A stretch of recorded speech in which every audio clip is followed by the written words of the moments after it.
فرید لاہور سے آپ کو بتائیں کہ ہمارے نمائندے اللہ فسائے کی رپورٹ کے مطابق شیخوپورہ میں 8 افراد کی ہلاکت کا افسوسناک واقعہ، آئی جی کا سخت ایکشن، سنگین غفلت کے مرتکب 5 پولیس اہلکار گرفتار، پولیس کو انکوائری رپورٹ مکمل، تھانہ نارنگ کے عملے کی غفلت ثابت، آئی جی پنجاب کی خصوصی ہدایت پر آر پی او شیخوپورہ نے نارنگ میں جا کر انکوائری مکمل کر لی۔ انکوائری رپورٹ کی روشنی میں مقامی لوگوں نے ملزم فیض رسول کے لوگوں کو زخمی کرنے کی چند روز قبل اطلاع کی تھی۔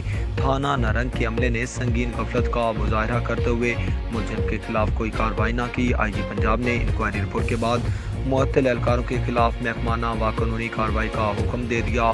آئی جی پنجاب کے حکم پر تھانہ نارنگ کے ایس ایچ او سمیت 5 اہلکار گرفتار اہلکاروں میں S H O Narang inspector Abdulwahab, A S I Mohammad Latif, Mushtaq Ahmed, Mohammad Rafi اور محمد محرر عمار الحسن شامل ہیں۔ 5 اہلکاروں کے خلاف مقدمہ درج کر کے انہیں موقع پر گرفتار کر لیا گیا۔ پنجاب پولیس میں جزا و سزا کا عمل نافذ کر رہی ہیں۔ آئی جی پنجاب فیصل شاہکار، مجرمانہ غفلت کی ذمہ دار اہلکار کسی رعایت کے مستحق نہیں۔ آئی جی فیصل شاہکار، ملزم سے تفتیش کا عمل جاری، مقتولین کے خاندانوں کو انصاف دلوانے کے لیے ہر ممکن